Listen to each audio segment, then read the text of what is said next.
أهلا ومرحبا فيكم ببرنامج المسامح كريم. القصة اللي معنا الآن هي من المغرب، قصة هيك قصة حلوة. على كل حال راح تعرفوا كل تفاصيلها، ولكن بعد ما نستقبل صاحبة المبادرة سلمى مرتجى.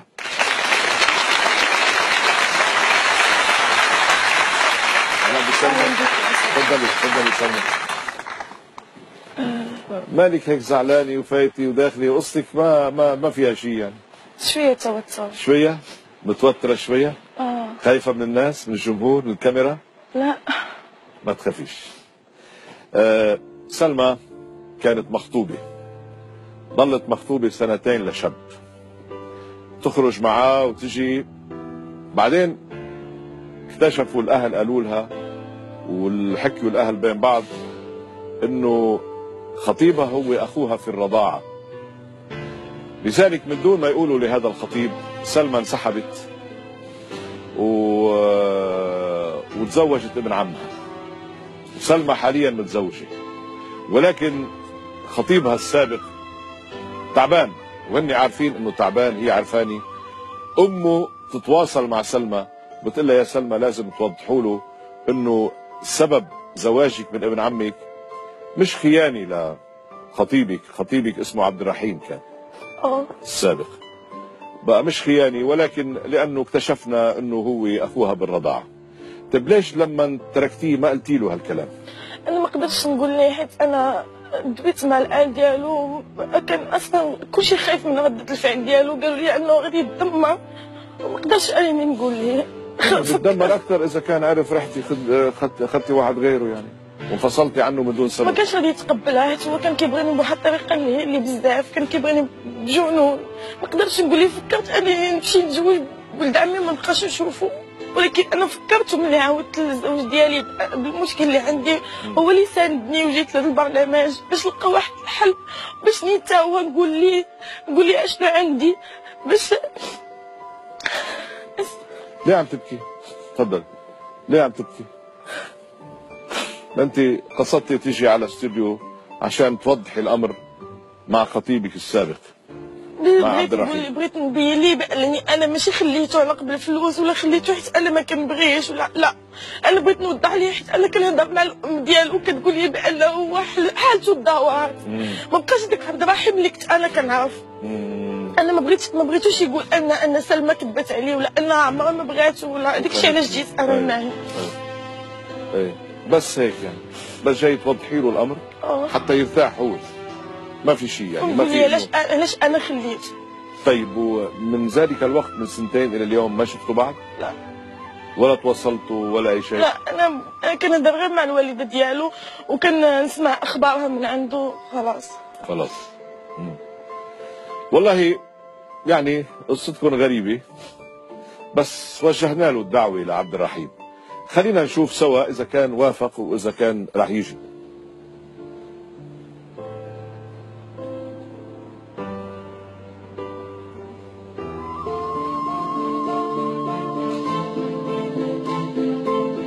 أستاذ جورج، احنا الآن كنتواجدوا بمدينة الدار البيضاء، العاصمة الاقتصادية بالمغرب، وغنمشيو باش غنقلبوا على البيت ديال عبد الرحيم بن عبيشة باش نسلموه الدعوة ديالو. اجيو معايا نشوفوا واش كاين.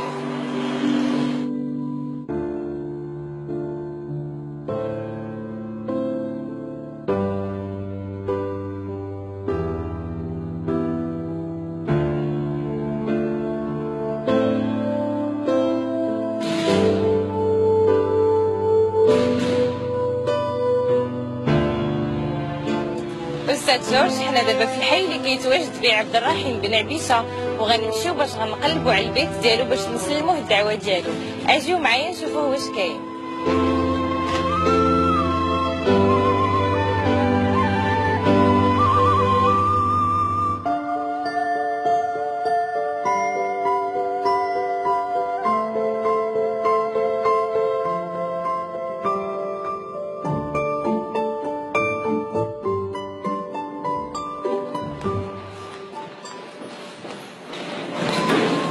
السلام عليكم. السلام عليكم سيدي.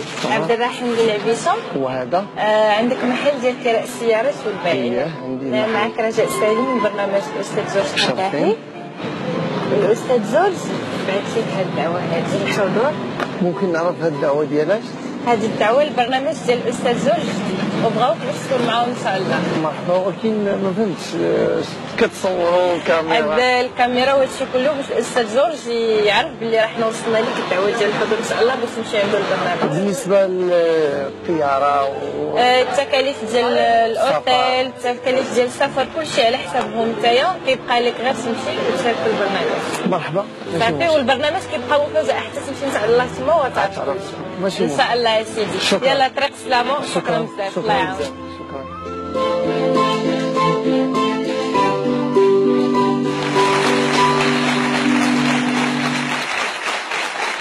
القصة اللي معنا من المغرب مثل ما شفنا قبل الفاصل، اجت صديقتنا سلمى جاي لحتى تقول لخطيبها السابق اللي تركته وتزوجت ابن عمها بعد منه انه هو كان اكتشفوا هي والاهل جميعا اكتشفوا انه هو اخوها بالرضاعة، بقى لذلك انفصلت عنه من دون ما تقول له، وما حدا قال له، قال كانوا خايفين عليه. رح نشوف هلا هو قبل الدعوه مش عارف شو فيه. عبد الرحيم اسمه، عبد الرحيم بينتظرنا بالخارج، صار وقت انه يتفضل، خلي يشرف.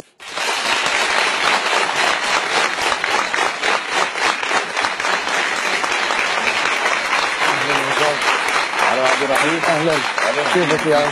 الله يبارك فيك. والله اهلا وسهلا فيك. الله فيك. شكرا على مجيئك. طبعا الله يبارك فيك. كيف كانت هالرحله كله مزيان ان شاء الله ما فيش تعب؟ لا ما فيش. انت من وين؟ من كازابلانكا؟ ايوه من كازابلانكا. من كازا. اهلا وسهلا فيك. الله يبارك فيك. عبد الرحيم، سالت لساعية البريد انه ويش بده مني الاستاذ جورج وانا ايوه ضروري. مش هيك؟ ايوه. انت شو مفكر مثلا؟ فكر اني عندي دعوه للبلاطو، اشوفك واشوف الجمهور هذا واشوف مصر. الله يبارك. ما في شيء، اي ما تعتل هم، كله تمام ان شاء الله. الله يبارك فيك. وتكون مكرم معزز والى اخره. بس هذا البرنامج اسمه المسامح كريم. ايوه المسامح كريم. المسامح كريم. هذا البرنامج في ناس بيلجأوا لعندي لحتى انا ادعي ناس اخرين انه يجوا على الاستوديو مثل افضالك مثل حضرتك، وانت مش عارف مين اللي دعاك. بس مش انا اللي دعوتك، حدا طلب مني انه ادعوك، دعوتك. بتحب تعرف من هو؟ اكيد. هذا اللي دعاني وعايز يشوفني. اهلا وسهلا. ضروري يشوفه مين هو. يعني باين عليك انك انسان طيب. طلع بهالشاشه وهلا بتعرف مين.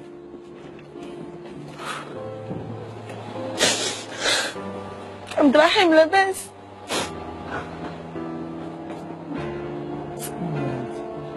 عرفتها؟ ايوه عارفها. عرفتها؟ ايوه عارفها. سلمى. سلمى؟ ايه سلمى.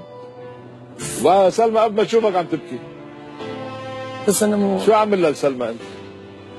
هي اللي عامله لي هذا، مش انا اللي عامل لها. هي اللي عامله لي بزاف الحوايج، مش انا اللي نحكي. خلينا نحكي لانك رح تتفاجئ. رح بقرا لك الرساله تبعها وبتشوف شو عامله فيك. عبد الرحيم لاباس؟ لحظة سلمى، هلا ما تحكي انت. مستعجل كثير، بدك تحكي روقي. بتقول لك اخي العزيز عبد الرحيم. اخي مش حبيبي، انتبه، اخي. ندفع احيانا ثمن اشياء لم نردها، وهذه هي الحياة. وانا وانت دفعنا ثمن علاقة قديمة جمعت اهلنا، وليس في يدنا أن نغير الواقع. هذه الشيطان أو الماضي. هذه الشيطانة. ابروي شوي. والله أنت شيطان. أنت شيطان. تهضر بزاف. أصلا أنت سمحتي. لا سمحتي بيا بلا نبقاو نهضروا بزاف. أنت اللي سمحتي بيا. أما أنا كبير على قبلك بزاف. أنا خاصمت مع أنت مع أصحابي كل شيء على قبل هيك. اللي كمل الرسالة. سلمى. اقعد أنا بدي أكمل لك الرسالة. عادي يا سلمى. عادي انت خلاص ما تقومي بقى. شو هالقصة؟ انا افكر انه ما في خلاف. ليش شو بتقول لك؟ استاذ جورج هذه خلتني يا اخي روش، يا اخي روش شوي. يا عمي روش خليني مسطع انا سنتين وانا انت لما تحكي خلاص. يا جورج هذه خلتني عامين وانا اسمع شوي بقاش تحكي. خليني اقول بعدين نحكي انا وياك. روح بدي اكمل الرسالة. خليني اكمل الرسالة.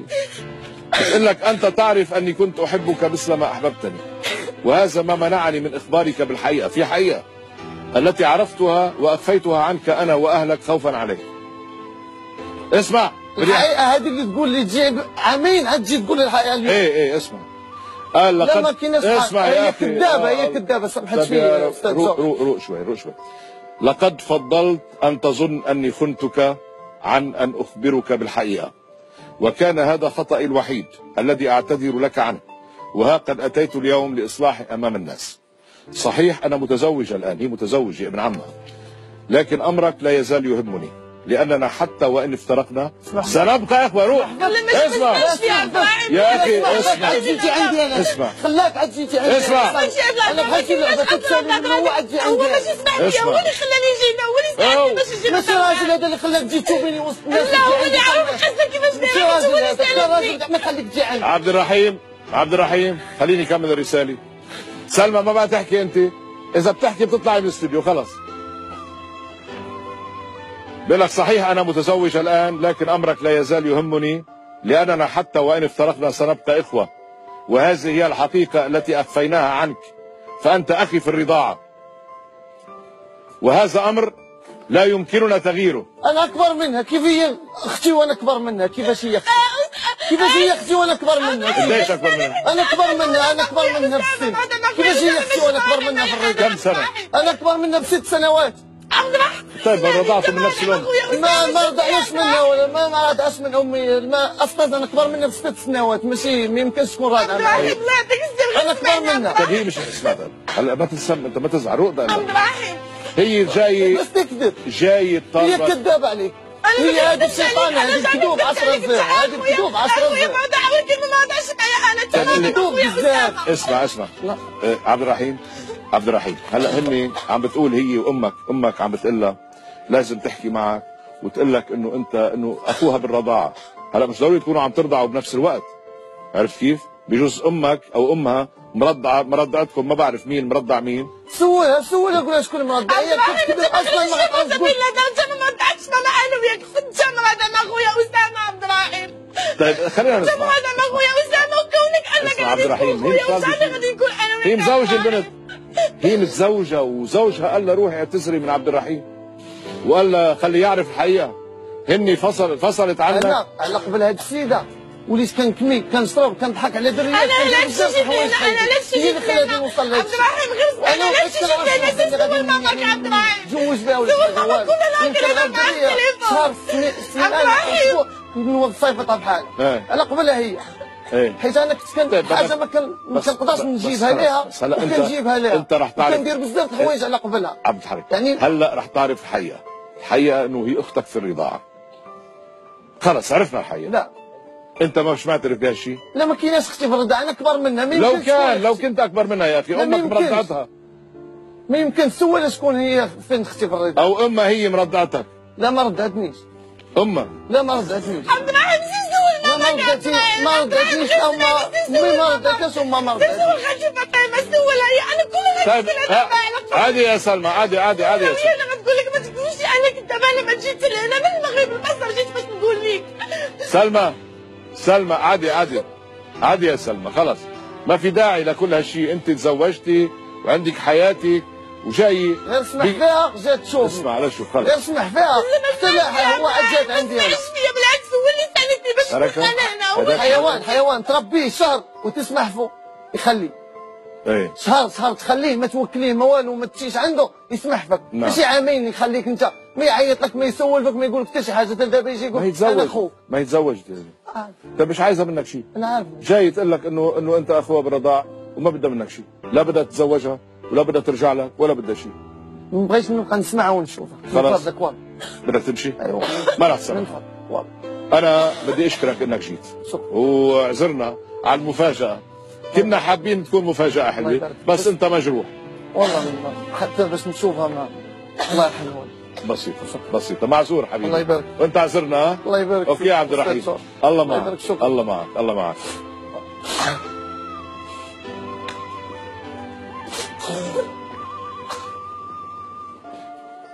معك ربو؟ عندك ربو؟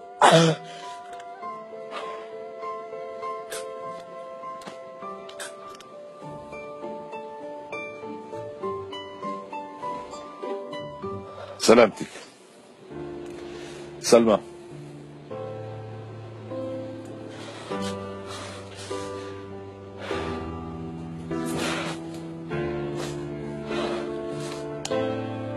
عندك ربو سلمى؟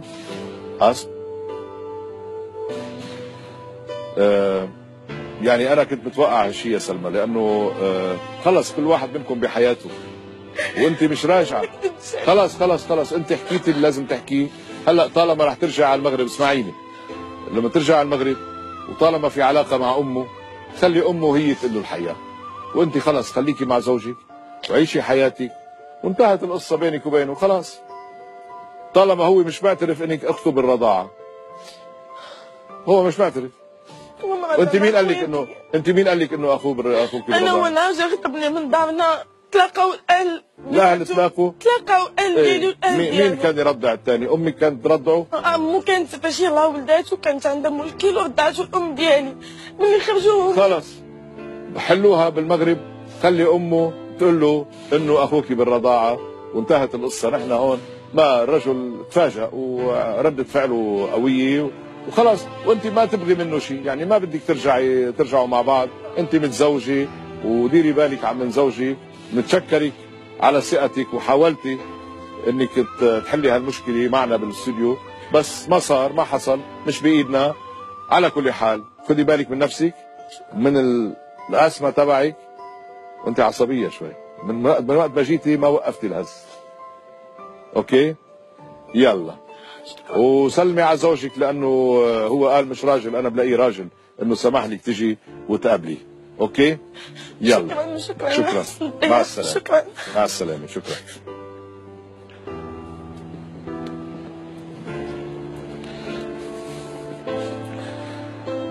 هيدي اول قصه بتصير معنا من هذا النوع. يعني على كل حال اجت الست منا عارفين شو بدها منه، بدها بس تعتذر وترجع العلاقه علاقه الصداقه.